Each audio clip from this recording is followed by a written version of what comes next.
David, can you make sense of Donald Trump's threat this morning and then Hegseth's claim that the regime has been changed? So, as with everything, they're so liable to change day to day, sometimes hour to hour.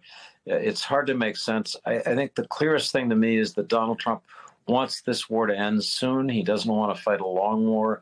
He's looking for an exit, either diplomatic, if he can find it, or military. He's trying to create options where he has really only bad ones. In that a situation like that, where all your options are bad, it's often wise to wait until better options emerge. But to be honest, making sense of this in a short-term basis is very difficult. Does it sound like he's trying to cut and run? Should we be listening to him, or should we be watching what he's doing instead? So I think everything that Trump is doing is part of the standard approach he takes in crises, which is to punch in the hope that the other side, the adversary, the counterparty, will quickly capitulate. He got a great success of that in Venezuela, and he's been kind of zooming ahead on that vision of what success is ever since. But I mean, for Donald Trump, everything is a deal, everything is a negotiation, and I see what he's doing now in that context. So if the administration, if Donald Trump were to send in troops, Christopher, send in Marines, try to get the uranium, try to get a hold of the Strait of Hormuz, all of these big ifs, how would they do it? So the forces that have been sent over, we have the Marine Expeditionary Unit out of Okinawa, the 31st MEU.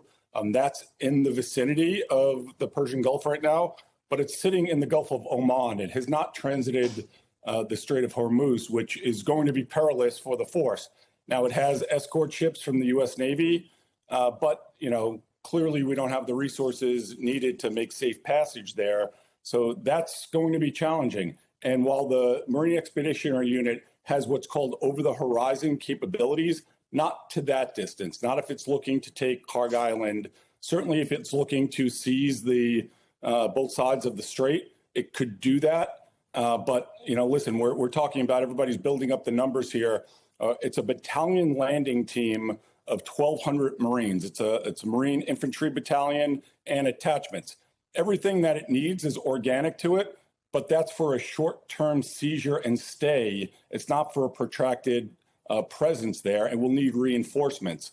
Additionally, there's another MEU that's been tasked out of Camp Pendleton, the 11th MEU that's en route, but that's going to take some time to get on station, and still the same challenge to get into the Persian Gulf. So Kharg Island, if that is indeed on deck, they will need to get in and get closer. The 82nd Airborne also has the ability to do seizures, but again, it's an airborne capability. And while they have armor like the Marines, and while they have artillery and things they need for the initial assault, they don't have what they need to sustain their presence there. So what does that tell you? It says that this will be a quick hit, and then withdrawal, or potentially they will seize and be reinforced by more troops, and then this will be a protracted war, because nothing was defined up front.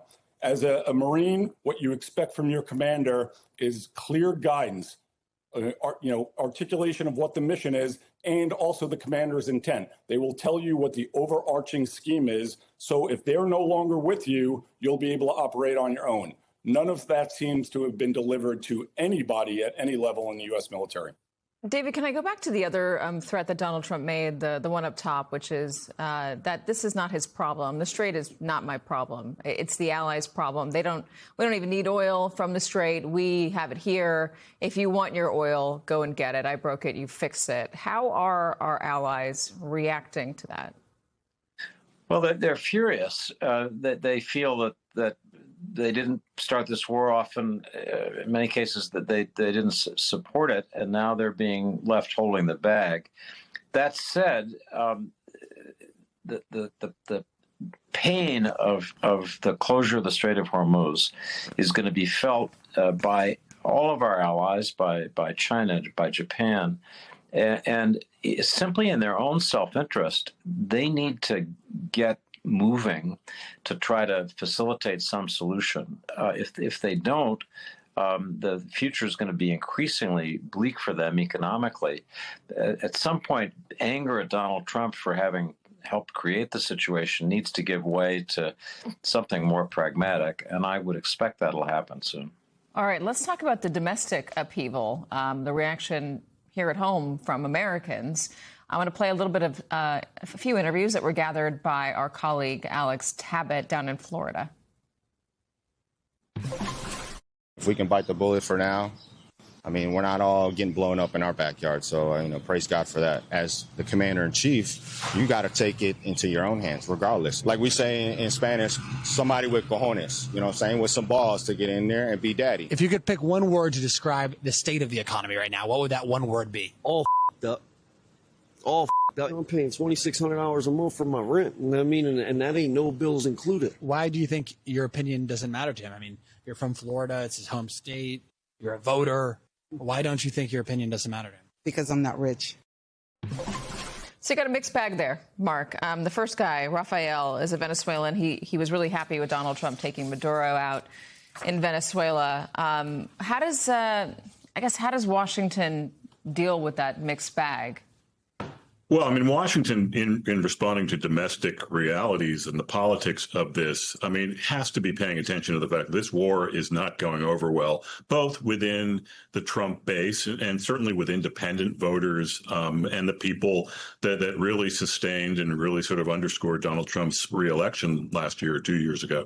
So, I mean, I think, look, I mean, the first person who was just interviewed said, we like Donald Trump because he has cojones, right? Yes, that is the atmospheric, that is the stylistic message that Donald Trump has presented and certainly has in this Iranian crisis.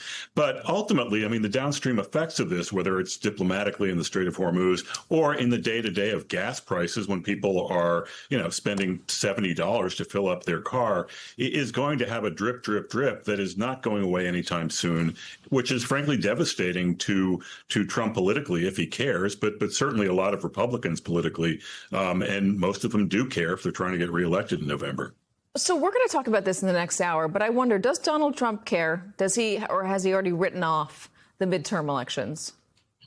I mean, look, there are many theories on this. I mean, I do think that when he was reelected last year, to some degree, I mean, one of the first checks and balances on a president is his own political viability. And when you have no more, when you're not going to be held to account, certainly by your own Congress, by your own party, and by voters, when you don't have to face them anymore, you can really dial that back. And Donald Trump does, on many levels, seem to be operating like someone who is kind of beyond that caring and who is doing whatever he feels he wants to. Let me play a little bit of Secretary Marco Rubio and getting back to our allies and the reaction overseas. Talking about NATO to Al Jazeera.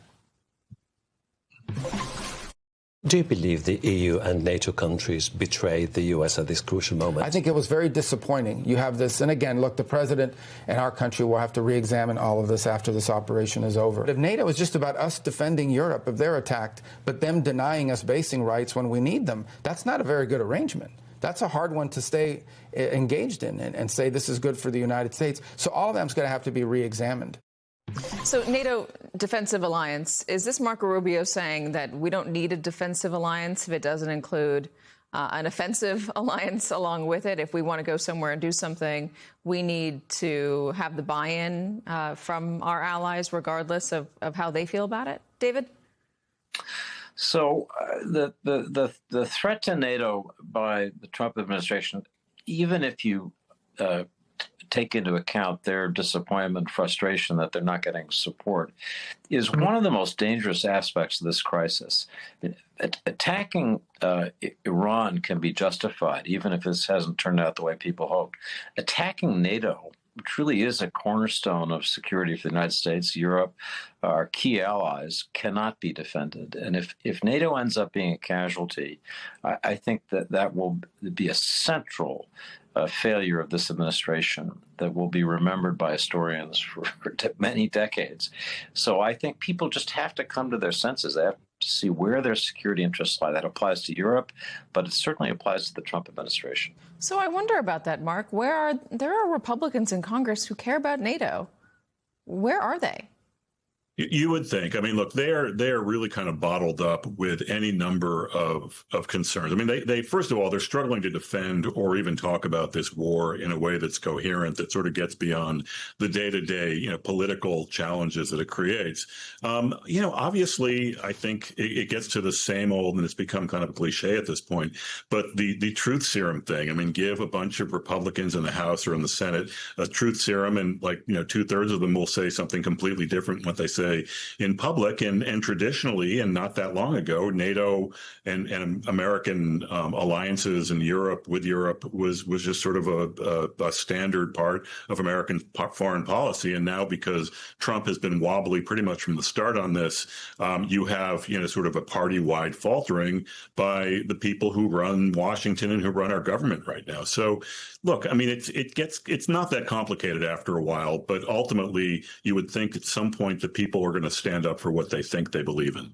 But is Donald Trump so powerful right now, given all the polling, given the chaos, clearly the growing distaste among Americans for how erratic he is? Is he still as much of a threat to these lawmakers as he was a year ago? I understand that, they keep seeing him survive. Maybe that's what it is. They're just worried that they can't believe the evidence in front of their eyes.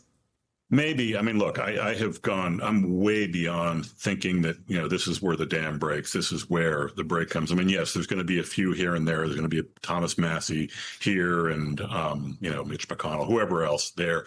But we just have not seen the sort of mass rebellion that I think a lot of people have been hoping for, both publicly and privately.